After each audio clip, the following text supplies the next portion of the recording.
فإن قلت محبة الله للعبد أمر ملتبس فبما يعرف العبد أنه حبيب الله. La page 126.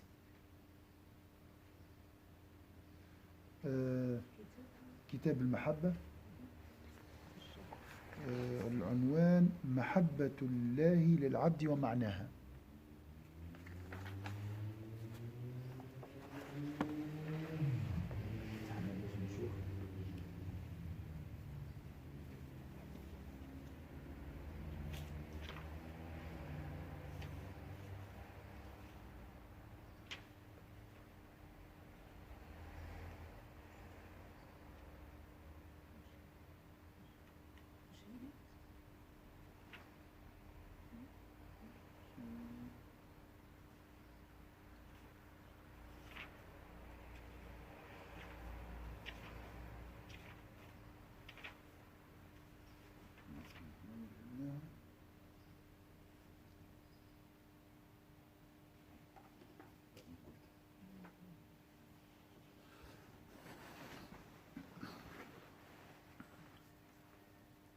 لو سألتكم ما هي علامة محبة الله للعبد, les signes de l'amour d'Allah envers son serviteur. هكا بدون يقرب. من علامات القرب.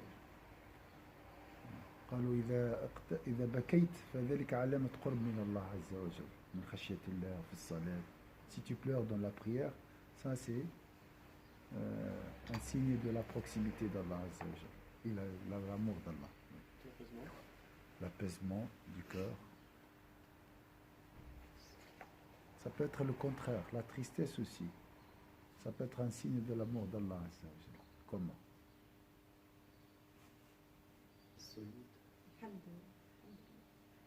كثرة السجود. الحمد لله عز وجل. Oui. Voilà. Donc l'épreuve ici est un signe de l'amour d'Allah Azza wa Jalla. La personne malade, la personne éprouvée, hein? Ça c'est aussi un signe de l'amour d'Allah Azza wa Jalla. On va voir tout de suite, on va commencer par ça déjà. فأقول يستدل عليه بعلاماته وقال صلى الله عليه وسلم إذا أحب الله عبدا ابتلاه فإذا أحبه الحب البالغ اقتناه. من الأول ساعة يصفيه ومن بعد ياخذه يصفيه. عرفت التصفية ايش معناها؟ عندك الغربال تصفي يبقى كامل خالص بعد ذلك ياخذ.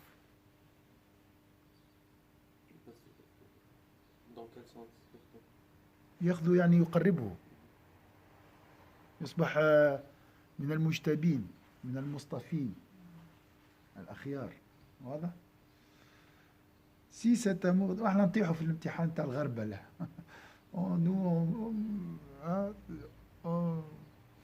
Comment dire, on chute dans l'examen malheureusement. Il faut patienter. Si cet amour divin te semble trop impénétrable et que tu demandes comment le serviteur peut s'assurer qu'il est le bien-aimé de Dieu, je te dirai que certains signes attestent de cela. L'envoyé de Dieu sallallahu alayhi wa sallam a dit à ce sujet: lorsque Dieu aime un serviteur, il l'éprouve. Et lorsque l'aime à l'extrême, il l'approprie. Il se l'approprie. Lorsque Dieu aime un serviteur, il l'éprouve. Et lorsqu'il l'aime à l'extrême, il se l'approprie. Est-ce que c'est clair? 126 en bas. Vous avez trouvé? Donc lorsque Dieu aime un serviteur, il l'éprouve. Et lorsqu'il l'aime à l'extrême, il se l'approprie. Il devient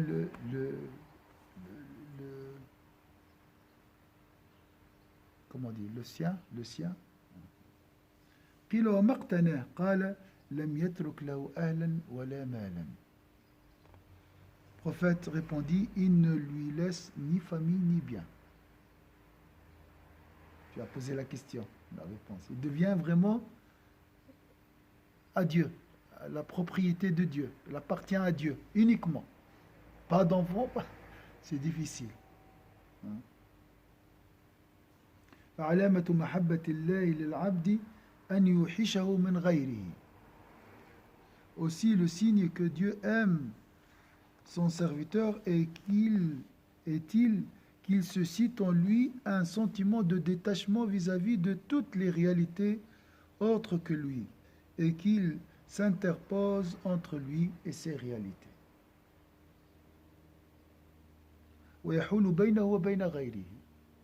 Il vit avec les gens, mais il est totalement, il mange, il achète, mais il est totalement détaché d'eux. Est-ce que c'est clair?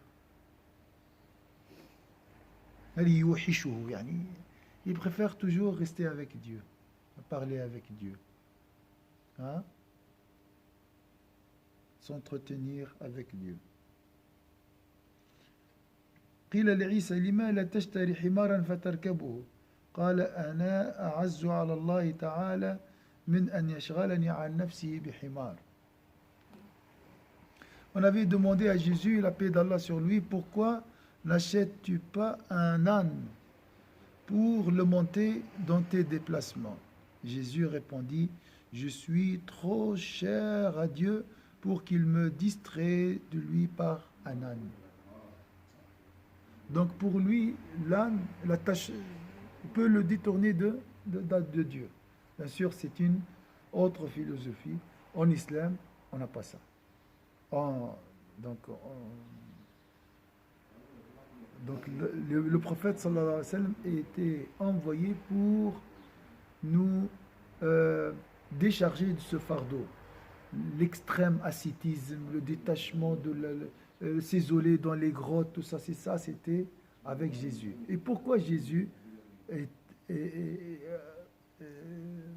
a été envoyé avec cette rigorosité? Pourquoi? Parce qu'avant, sa nation était très attachée à la matérialité. D'accord? Donc l'islam est venu avec le juste milieu. Tu vis, tu achètes, mais tu maîtrises. Hein? Tu maîtrises les plaisirs et les désirs et tout. D'accord?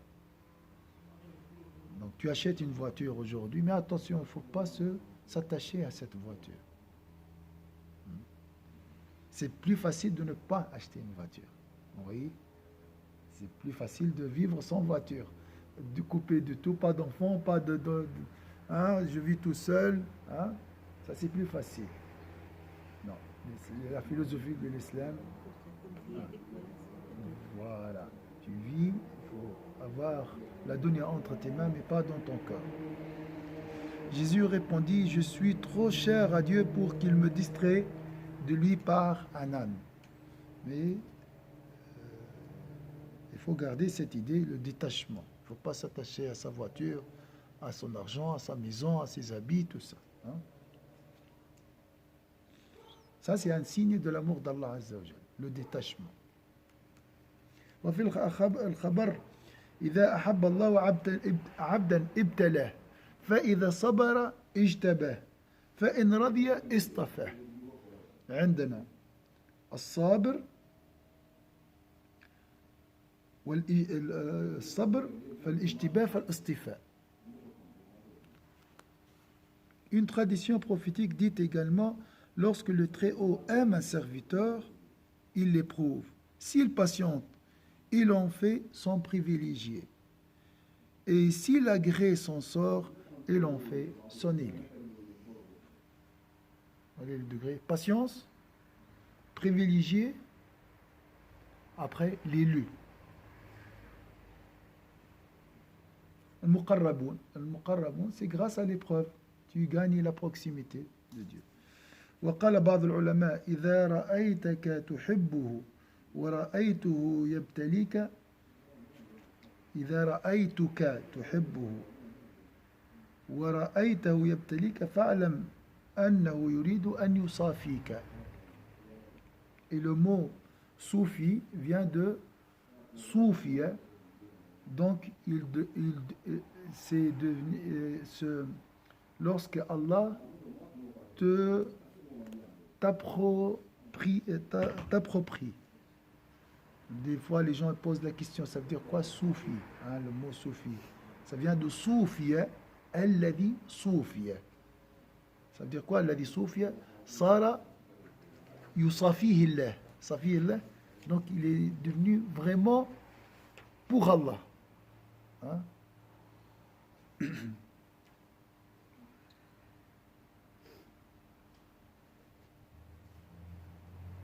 Alors, on a dit, je répète le hadith, lorsque le Très-Haut aime un serviteur, il l'éprouve. S'il patiente, il en fait son privilégié. Et s'il agrée son sort, il en fait son élu. Un savant a dit à ce sujet, si tu constates que toi-même tu l'aimes et que lui t'éprouve, alors sache qu'il s'emploie à faire de toi son élu. أنت تحبه وهو يبتليك تقول أنا أحب ربي ولكن أنا في الابتلاء. Moi j'aime Allah mais je suis toujours éprouvé. Ça veut dire quoi? Alhamdulillah. Alors sache qu'il s'emploie à faire de toi son élu. Il veut vraiment t'élever au degré, au rang des élus. واضح. وقال بعض المريدين لأستاذه لو طولعت بشيء من المحبة قد طولعت بشيء من المحبة فقال يا بني هل ابتلاك بمحبوب سواه فآثرت عليه إياه قال لا قال فلا تطمع في المحبة فإنه لا يعطيها عبدا حتى يبلوه. Un aspirant de la voie avait dit à son maître, il m'a été donné d'être quelqu'un peu instruit en matière d'amour.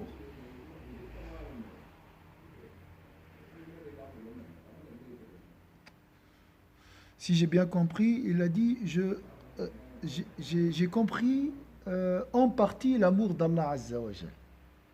L'aspirant a dit à son maître, j'ai compris un peu d'amour concernant l'amour d'Allah Azza wa Jal, j'ai compris quelque chose. Jeune homme, répondit le maître, t'a-t-il mis face à un autre objet d'amour que tu aurais rejeté pour lui préférer son amour? Non. La question c'était quoi? Ô jeune homme, répondit le maître, t'a-t-il mis face à un autre objet d'amour que tu aurais rejeté pour lui préférer son amour? يعني هل ابتلاك بمحبوب سواه؟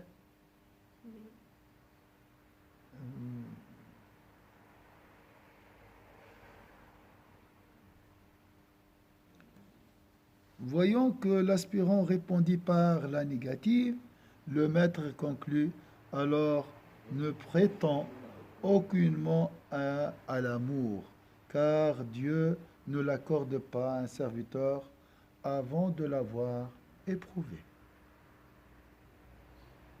فالابتلاء هو الطريق إلى محبة الله.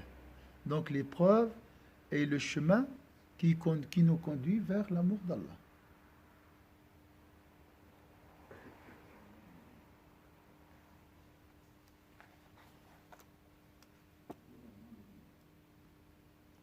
وأما الفعل الدال على كونه محبوبا فهو أن يتولى الله تعالى أمره ظاهره وباطنه سره وجهره.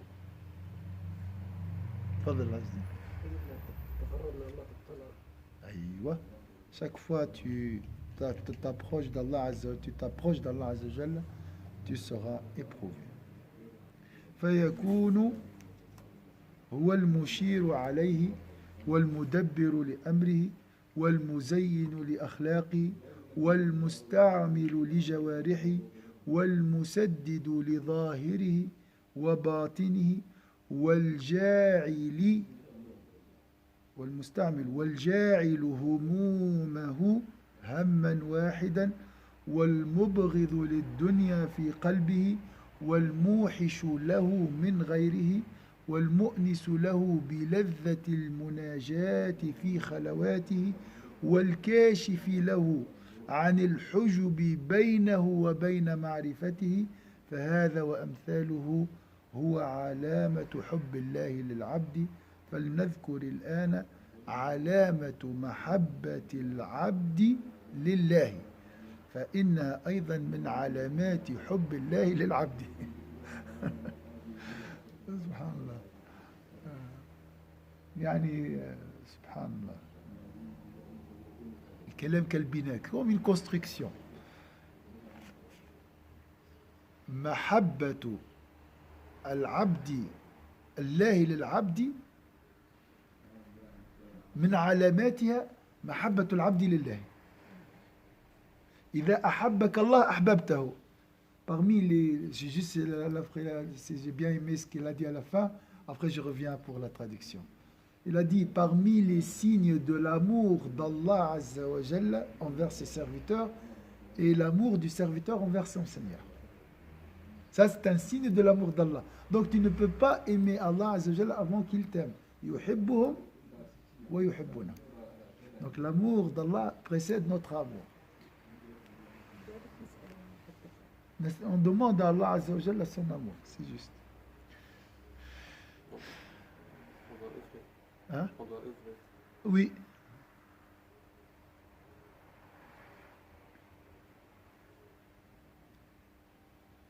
Alors, ça c'est très joli ce qu'on va voir maintenant. Hein.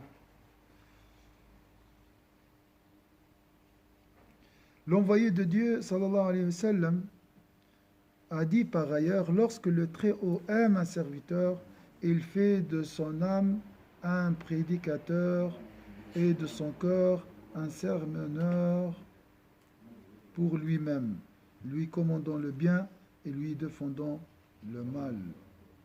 Il a dit également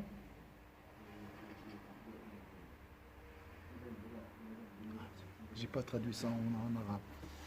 Je m'excuse. Alors, وقال صلى الله عليه وسلم إذا أحب الله عبدا جعل له واعظا من نفسه وزاجرا من قلبه يأمره وينهاه. يولي عندك ضمير يقول لك ما تعملش هذا واعمل هذا. هذا من علامة المحبة. Alors, j'ai oublié de traduire ça.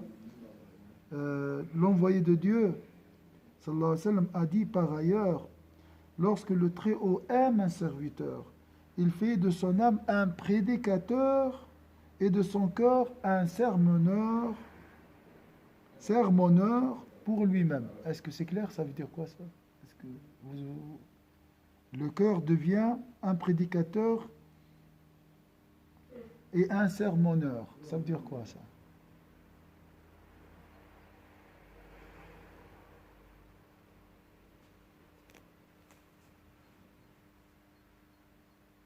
القلب يصير هو الواعظ.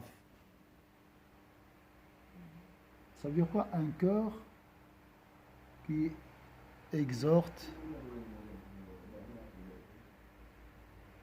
un cœur sermonneur et prédicateur.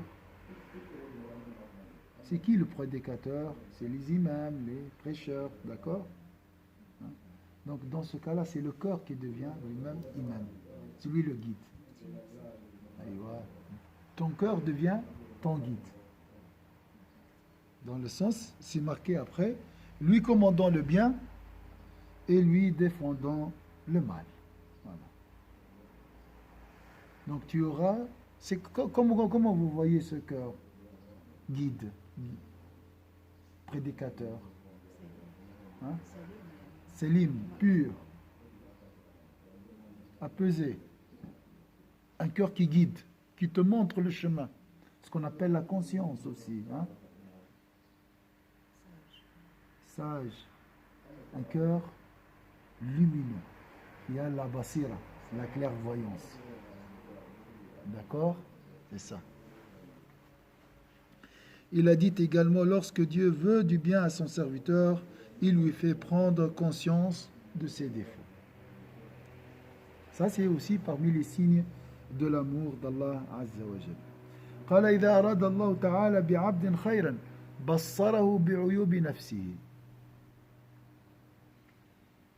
فأخص علاماته حبه لله تعالى فإن ذلك يدل على حب الله تعالى له. Ce qui indique le plus spécifiquement que Dieu aime son serviteur et donc que ce serviteur aime lui-même le Très-Haut. Ça, c'est aussi parmi les signes de l'amour d'Allah Azza wa Jal. Si tu aimes Allah, cet amour prouve que Dieu t'aime. Donc, est-ce qu'on peut dire le degré de l'amour d'Allah pour moi dépend du degré de mon amour pour lui? Alors, peut-être.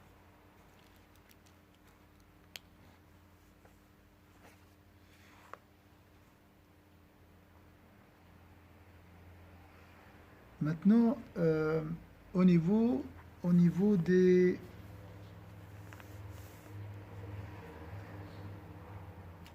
tout ce qui est apparent, les signes apparents de l'amour d'Allah Azza wa Jal, au niveau de l'action.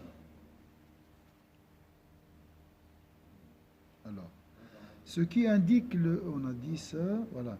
Puis ce qui, dans les faits, indique que Dieu aime son serviteur, c'est qu'il le prend, marquer tout ça, et retenir tout ça, souligner tout ça, qu'il le prend en charge. 1. 2. Extérieur, donc, il le prend en charge, extérieurement et intérieurement.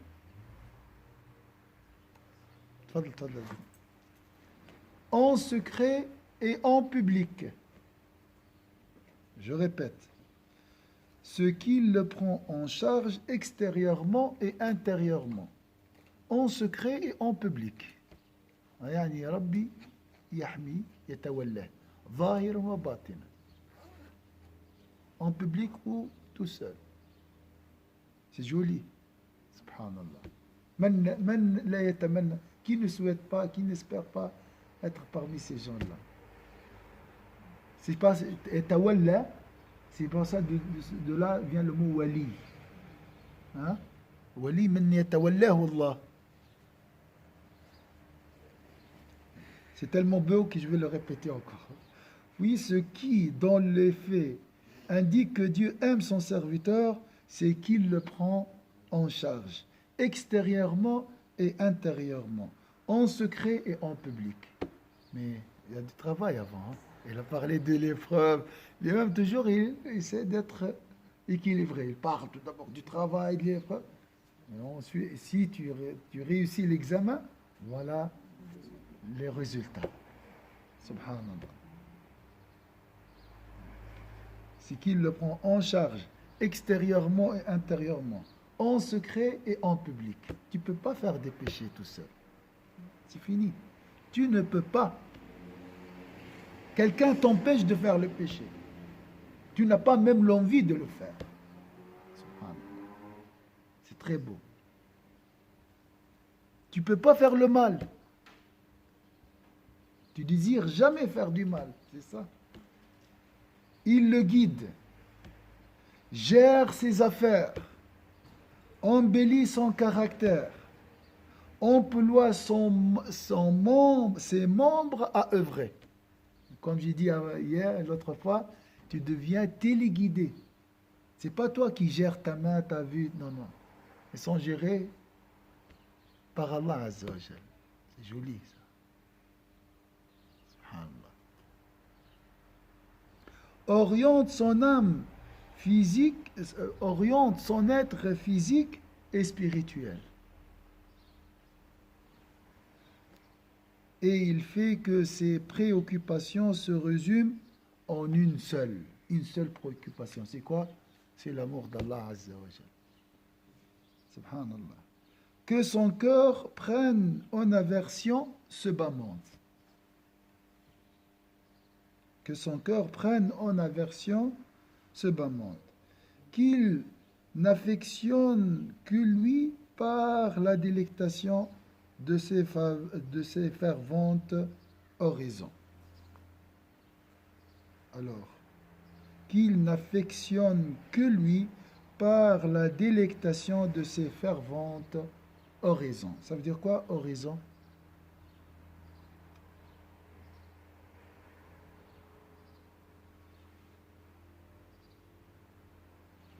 Alors, qu'il n'affectionne que lui par la délectation de ses ferventes oraisons. والمؤنس له بلذة المناجاة في خلواته. L'affection, c'est l'ons. La délectation, c'est l'adha, c'est le plaisir de ces ferventes horizons, les confidences avec Allah Azza wa Jalla, lorsque tu parles avec Allah tout seul, lorsque tu pries tout seul, tu trouves la délectation, le plaisir spirituel. Hein? Qu'il n'affectionne que lui par la délectation de ses ferventes horizons.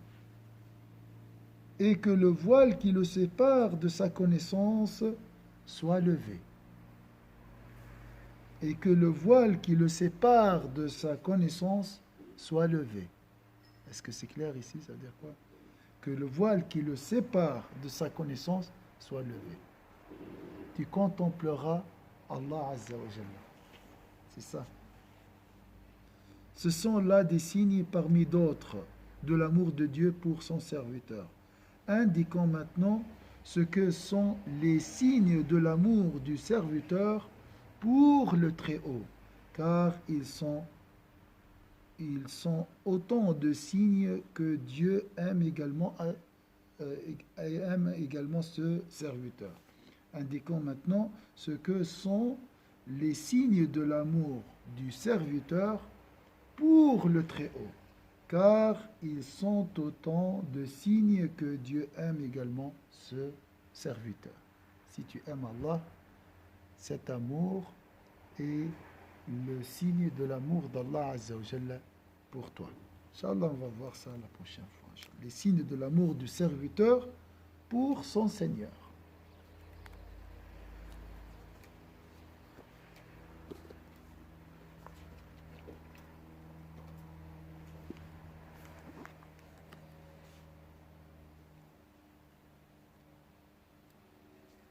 Ça va, on est presque à l'heure.